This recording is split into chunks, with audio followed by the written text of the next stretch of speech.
The first spoonful of stew I thought silenced you the only room. wanted Not someone who because could it was the cook. finest meal anyone at Hawthorne Ridge Ranch had ever tasted.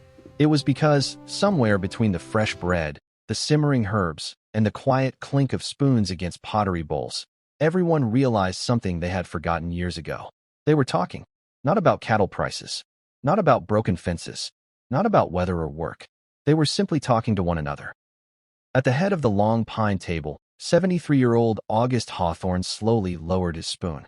His weathered hands trembled ever so slightly as his eyes wandered to the faded recipe book resting beside a basket of warm bread.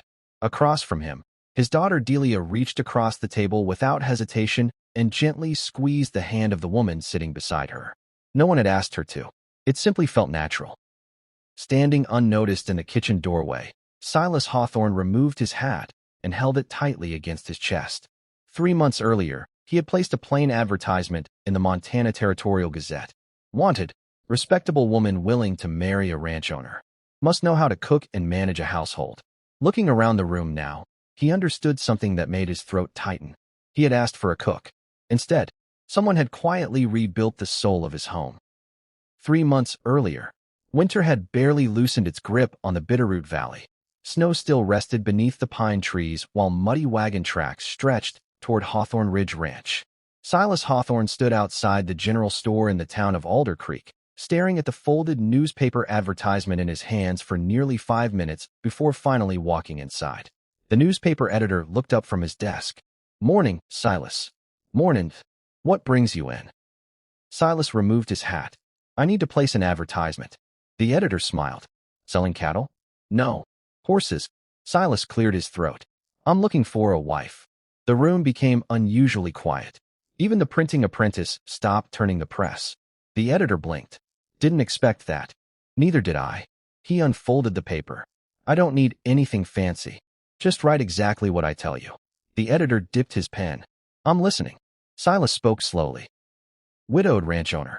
41. Honest. Financially secure." He hesitated. "Seeking respectable woman willing to build a practical marriage." Another pause. "Must know how to cook." The editor looked over the rim of his spectacles. "That's all." Silas shrugged.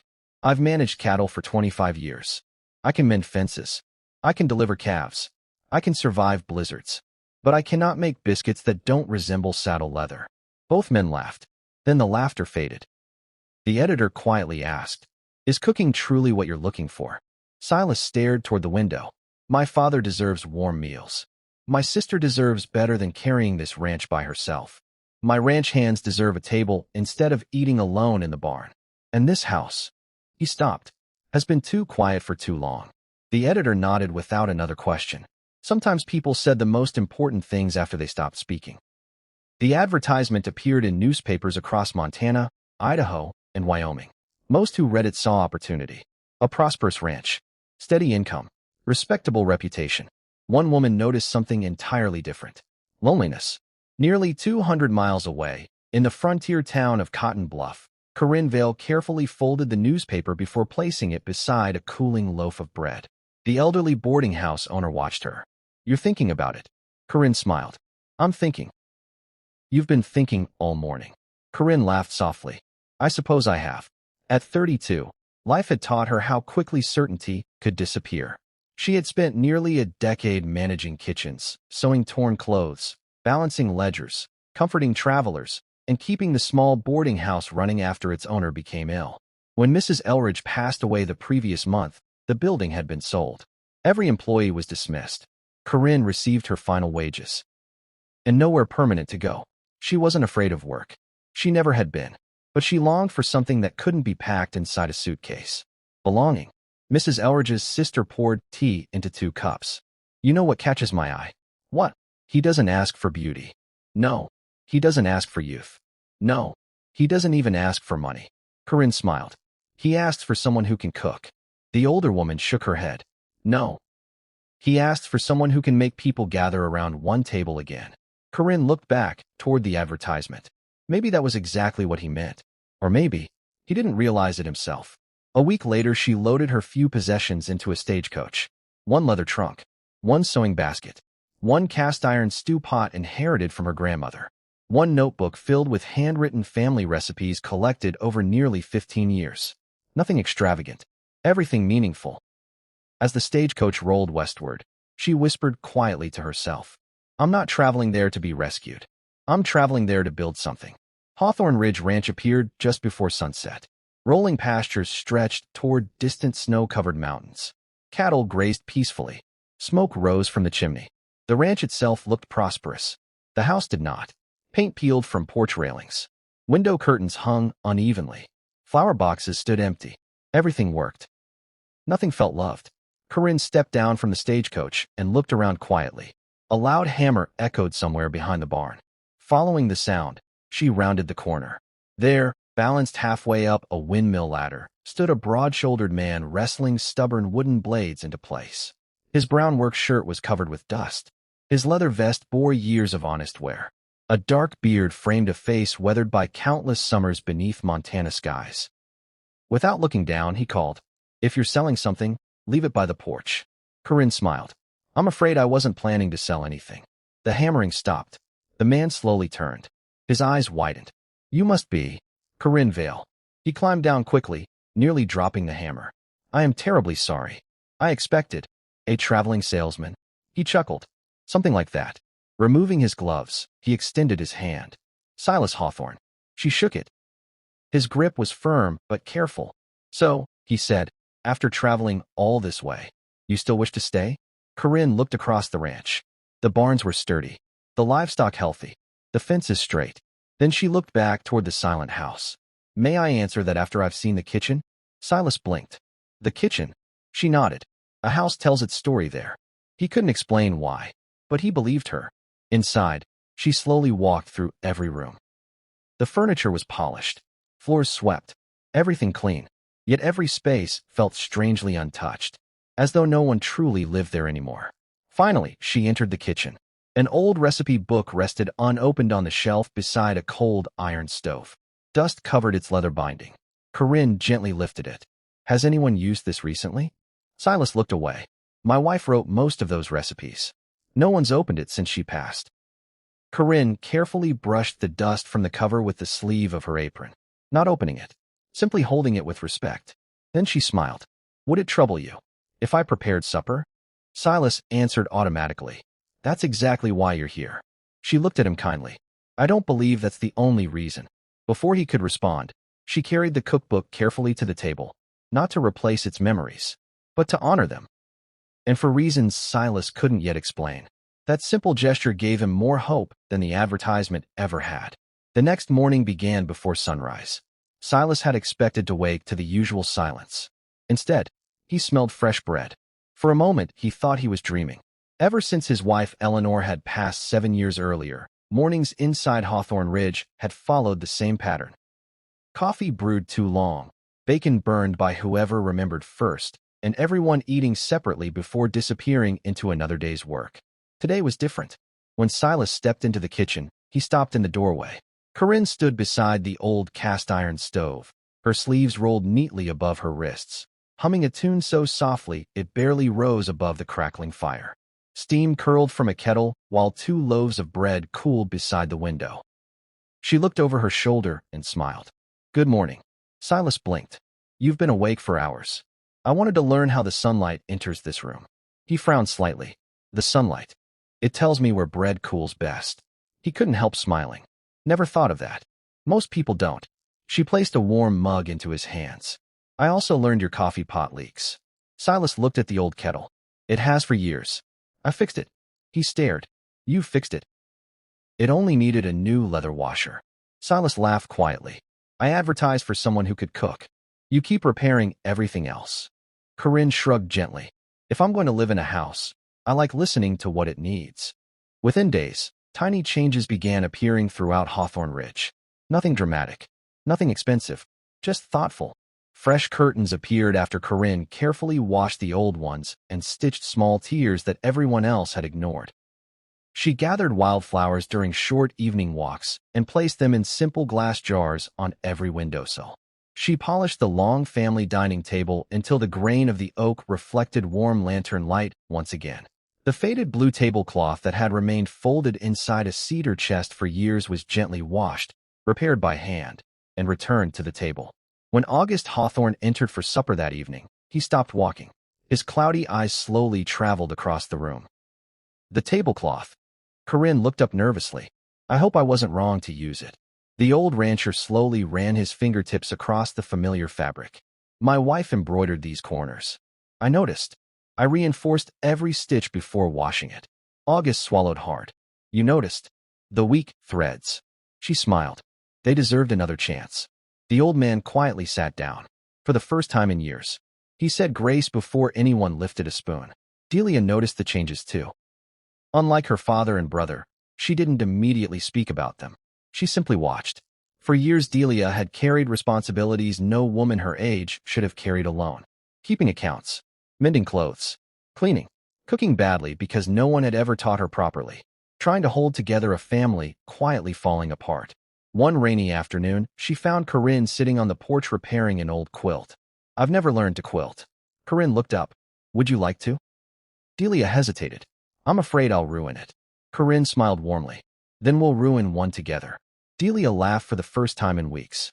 They spent the afternoon sewing crooked stitches, undoing them, sewing again, laughing whenever the thread tangled itself. Silas returned from checking fences just before sunset. He paused outside the porch. He hadn't heard laughter on that porch since Eleanor was alive. He didn't interrupt. He simply stood quietly beneath the cottonwood tree, listening. The ranch hands noticed the difference as well. Bram Gentry and Hollis Quinn had spent years carrying their supper into the bunkhouse. Neither wished to intrude on a grieving family. But one evening Corinne walked outside carrying an extra loaf of bread. Would you gentlemen mind helping us finish supper? Bram removed his hat awkwardly. We don't usually eat inside. Why not? Hollis answered honestly. Didn't seem right. Corinne smiled. There's room at the table. Silas overheard the exchange. Without hesitation, he added. There always was. That evening, all 6 adults ate together. Conversation began cautiously. Then stories followed. August recalled driving cattle across Wyoming before statehood. Hollis confessed he'd once accidentally chased the sheriff's mule instead of his own horse after staying awake for 30 hours. Everyone laughed. Even Silas. Corinne barely spoke. She simply listened. And somehow, that made everyone else speak more. A week later, Silas found something unexpected. His late wife's cookbook lay open on the kitchen counter. For a brief moment, his chest tightened. Then he noticed something. Corinne wasn't replacing Eleanor's recipes. She had carefully slipped tiny pieces of paper between the pages. Each note read something different. Excellent with fresh rosemary. August prefers less salt. Delia smiles every time cinnamon is added. Silas drinks coffee before speaking. He stared at the pages. Corinne looked up. I hope I haven't overstepped. He slowly shook his head. No. She gently closed the book. I wanted future generations to know your family's story, continued. Silas couldn't answer. Because she understood something even he hadn't realized. Memories weren't preserved by leaving books unopened. They survived by being lived. By early spring, Hawthorne Ridge had become noticeably different. Neighbors lingered longer after deliveries. Traveling merchants accepted invitations for coffee. Even the ranch dogs stopped sleeping in the barn and stretched out near the warm kitchen fireplace each evening. One afternoon, however, a polished carriage rolled into the ranch yard. The man climbing down wore expensive boots that had never touched honest mud. Alton Mercer, owner of 3 neighboring cattle operations. Silas already knew trouble had arrived. Mercer smiled politely. Hawthorne. Mercer. I hear congratulations are in order. Silas remained silent. Mercer's eyes wandered toward the house. So, found yourself a housekeeper after all. My wife. Mercer's smile barely changed. Of course. He tipped his hat toward Corinne. A fortunate arrangement. Corinne returned only a polite nod. Mercer continued. Funny thing about practical marriages. Silas's expression hardened. What about them? Sometimes practicality costs more than affection. He mounted his carriage again. I do hope your new bride truly came for family, and not for 5,000 acres. The carriage disappeared down the road. Silence settled over the yard. Corinne quietly resumed hanging freshly washed linens as though nothing had happened. Silas watched her. You don't have to pretend his words didn't bother you. She clipped another sheet to the clothesline. They weren't spoken by someone who knows me, but they'll spread. She smiled gently. Truth walks more slowly than gossip, but it usually arrives. Silas looked toward the house, toward the clean curtains moving in the breeze, toward his father laughing with Bram on the porch, toward Delia arranging flowers in the kitchen window. 3 months ago, he had advertised for someone who could cook. Now he realized something remarkable. The best meals Corinne prepared were never served from the stove. They were served through patience, through quiet kindness, through ordinary moments that stitched broken hearts back together one simple day at a time. And for the first time since Eleanor's passing, Hawthorne Ridge no longer felt like a ranch trying to survive. It finally felt like a family learning how to live again. If this story reminds you that the smallest acts of kindness often change lives the most, we'd love to have you join us. Subscribe for more unforgettable Western romance stories where compassion, courage, and second chances always find a place to call home. Spring settled gently across Hawthorne Ridge. Snow disappeared from the hills, creek water ran clear again, and fresh greens spread across the pastures. For the first time in years, laughter escaped the ranch house almost as often as smoke rose from its chimney. One quiet afternoon, Corinne carried the worn family recipe book onto the back porch. The leather binding had begun separating, and several pages threatened to come loose. She spread a clean cloth across the table before carefully opening the fragile volume. "This deserves better," she whispered. Using linen thread and soft leather glue she'd purchased in Alder Creek, she patiently began repairing the spine one stitch at a time. As she gently lifted the final section of pages, something slipped free. A folded envelope, yellowed with age, untouched. Her hands froze. Across the front, written in elegant handwriting, were 4 simple words. "For Silas. Someday." Corinne immediately closed the book. She never unfolded the letter. Instead, she quietly placed it back inside the envelope and carried it into the barn where Silas was repairing a wagon wheel. "I found this." He wiped his hands before accepting it. His face slowly lost color. "I've never seen this before. I thought it belonged to you." He looked toward her. "You didn't read it?" She smiled gently. "It wasn't written for me." Silas stared at her for a long moment, then nodded once. "Thank you." That evening he sat alone beneath the old cottonwood tree overlooking the ranch. As the last light faded, he carefully opened the envelope. The letter had been written by Eleanor only weeks before illness claimed her life. It wasn't filled with sadness. It wasn't a farewell. Instead, it spoke of hope. "If this house ever feels empty after I'm gone, don't protect my memory by closing every door. Protect it by opening them. If someone kind someday sits at our table, let them laugh here. Don't ask anyone to replace me. Simply allow them to love this family in their own way. Home isn't built by one person. It's rebuilt every day by everyone willing to stay." Silas lowered the letter. For years he had believed preserving Eleanor's memory meant leaving everything exactly as she left it. Now he understood. She had wanted life to continue, not stop. A week later, Hawthorne Ridge hosted its annual spring harvest supper. Neighbors arrived from every direction. Lanterns lined the porch. Long wooden tables stretched beneath the cottonwood trees. Fresh bread cooled beside steaming kettles, while music drifted from Delia's restored piano inside the house. Corinne moved quietly among the guests, making certain everyone had enough to eat before serving herself. She never sought attention, which made what happened next even more painful. Alton Mercer stood near the center of the gathering, smiling politely. "Ladies and gentlemen."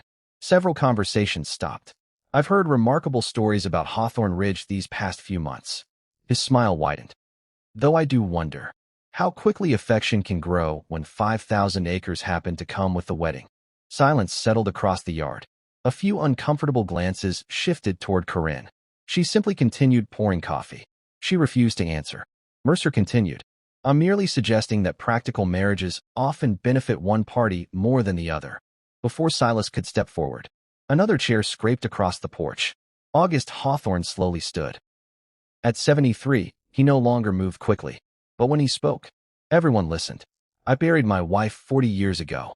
The yard fell silent. "I buried my daughter-in-law 7 years ago." He looked toward Mercer. "I've watched this house grow quieter every season." Then he turned toward Corinne. "This woman never once asked what this ranch was worth. She asked where my wife's sewing basket had been stored." He paused. "She repaired quilts no one else noticed. She remembered how I take my tea. She restored my wife's tablecloth without changing a single stitch." He looked directly at Mercer. If that's greed, I pray every lonely family finds someone just as greedy. Gentle laughter spread through the crowd. Mercer's smile faded. Before he could respond, Delia quietly stood. I lived in this house every day. She swallowed. I thought I had forgotten how to laugh. She reached for Corinne's hand. She never told me to stop grieving. She simply sat beside me until I remembered how. Bram rose next. Then Hollis. Each offered simple truths. She eats last. She thanks everyone. She remembers birthdays. She fixes things nobody asks her to fix. Finally, Silas stepped beside Corinne.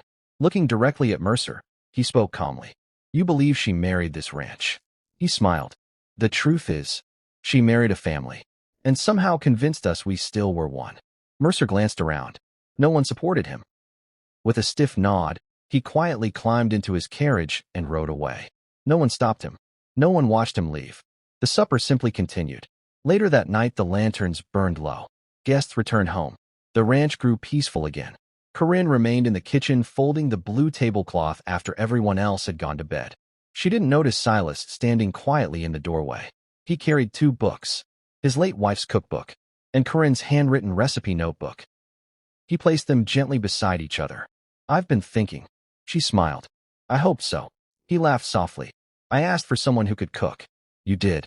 I was wrong. She tilted her head. No, I simply asked the wrong question. He rested his hand upon the old cookbook. You never replaced Eleanor. I never wanted to. I know. He looked around the kitchen. Fresh curtains moved gently in the evening breeze. Wildflowers rested beside the window. The old family table shone beneath lantern light.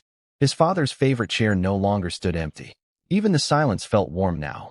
I thought home was a building. He shook his head. It isn't. It's whatever happens around this table. Corinne quietly reached for his hand.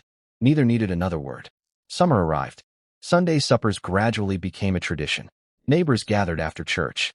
Children waited outside while adults filled the dining room with stories and laughter. Travelers passing through Alder Creek often heard the same recommendation.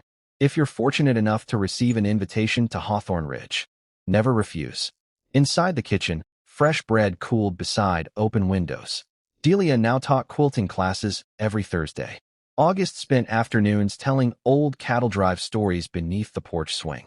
Bram and Hollis no longer hurried back to the bunkhouse after supper. They lingered over coffee because they finally felt like more than hired hands. One morning, Silas quietly hung a freshly carved wooden sign above the dining room entrance. It contained only 5 simple words. Everyone belongs at this table. Corinne stood beside him reading it. You changed it. He smiled. I almost wrote, best cooking in Montana. She laughed. What stopped you? He looked around the room. The cooking brought us together. His eyes settled on her. But it was never the greatest gift. Golden evening sunlight poured through the restored windows, illuminating every smiling face gathered around the polished table. Steam rose gently from one simple pot of stew. Silas paused in the doorway, hat resting over his heart exactly as it had months before. Only now, he finally understood what Eleanor's letter had meant. He had searched for a woman who could prepare meals. Instead, he had been blessed with someone who restored dignity, belonging, friendship, laughter, and hope to every soul beneath his roof. And those gifts were beyond priceless.